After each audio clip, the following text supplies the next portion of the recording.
Sober October, day 31. Last day, guys. We made it. And to celebrate, I want to talk about my next drink. That's right. I already have it planned out, at least what I hope my next drink will be. I've thought about it, what it's going to be, where it's going to be, and with whom my next drink is going to be with. Spoiler alert, it's not going to be November 1st. It's not going to be a brandy old-fashioned, one of my favorites, and it's not going to be with a bunch of my old drinking buddies or anything.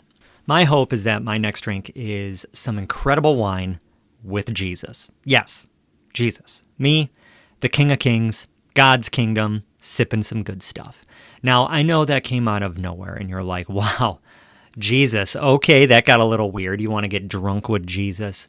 I'm not talking about getting drunk. I'm talking about a promise that was made to me and every other follower of Jesus right before Jesus was arrested and crucified.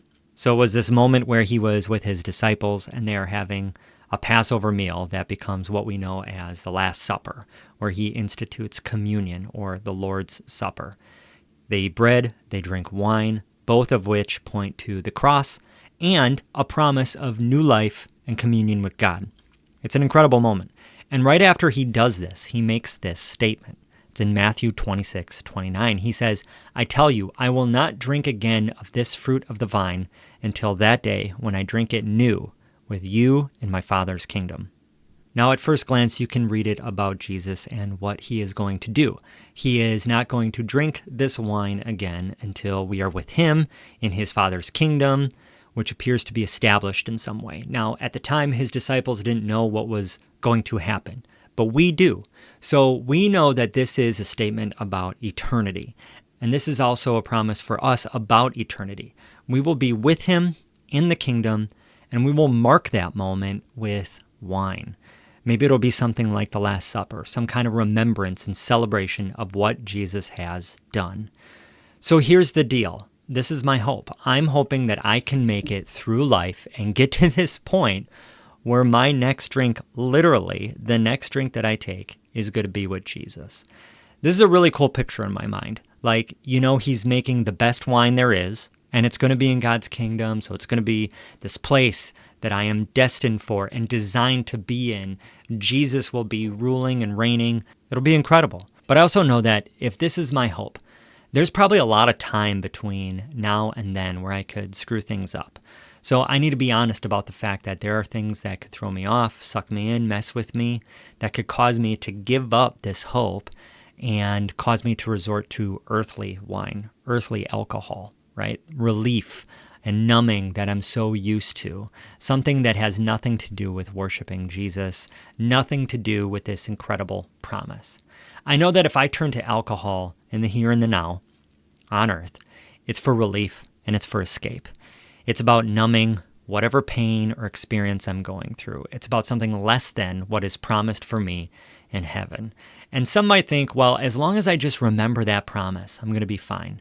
But I've learned that there are things that overpower Andy's willpower and resolve. I need help. I need help because, as I've said over and over, on my own, I can't manage or avoid trouble. But with the help of God and others, I can. So if you give me, really any of us, the right situation, the right mix of emotions, the uncomfortable feelings, a certain kind of loss or a certain situation, certain kind of event that hits me hard or wounds us or bothers us, whatever it is, we are absolutely going to resort to things that can provide instant relief and escape unless we have some sort of help.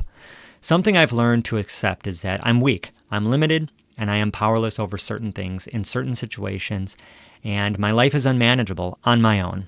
I need more than knowledge. I need more than just tools and tricks. I need more than my own abilities and willpower. I need help. Help from others. I need help from God. I need his wisdom. I need support. And if I imagine drinking incredible wine with Jesus in his kingdom, that is absolutely the end goal. And I'm headed there no matter what, because to get to that point, it's not based on what I can or can't do. It's based on what Jesus has already done. So it's secure. It's guaranteed. That's great news, and it can't be undone by me.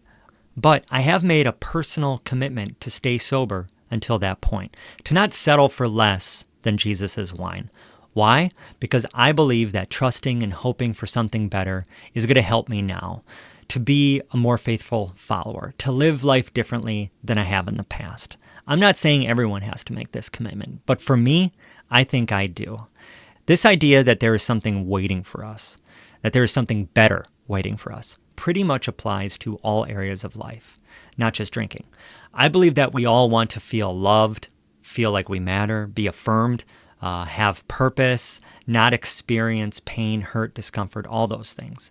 These desires, they're not bad. They're normal. What's typically bad is what we use to satisfy these desires. Long before I was a Christian, I was trying to fulfill all these desires in every way possible. And while I typically got what I was after, nothing lasted. There was no lasting satisfaction. Chasing, striving, getting, losing. The promise of all these things on earth, they just couldn't deliver.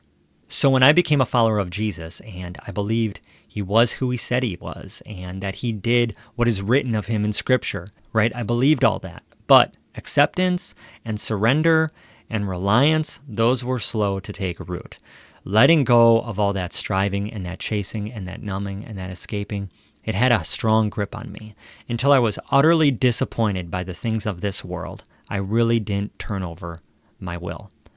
If you want to follow Jesus faithfully, you need to believe that there's something better than anything else that this world has to offer. And not just once, each and every single day. You have to remember what is true. You will face opportunities every day that offer you escape and satisfaction and whatever else your heart desires. And if you love those things too much or you depend on them too much, you will turn to them. And I know what happens when you turn to them. They leave you disappointed, full of shame, and possibly worse off. So what will help you from giving into these opportunities? What will help me until I reach that end goal? Remembering what is true, coming back to that truth daily, having others who we can talk to about what we're going through, who can remind us of what is true when it's hard to believe it. We have to surrender our will. We have to accept our reality. And we need to trust that Jesus is better and that he's going to help us until we get to the end, when we're with him in his kingdom, sipping on good wine. So, final question for you as we wrap this up. What do you love more than Jesus? What do you depend on to get you through life's ups and downs? If alcohol is part of that equation, do yourself a favor. Consider giving it up. Totally. You don't have to be an alcoholic to give it up. You don't have to be abusing alcohol to give it up. Anyone can do it, and there's good reasons to do it. I have given it up. Many people have given it up, and we're better off. I don't know anyone who's worse off because they gave up alcohol. So consider that. Lastly, though, whatever you're going through, just remember, you're not alone, there is help, and there is a way forward. Thanks for joining me this month, and we'll see you in November.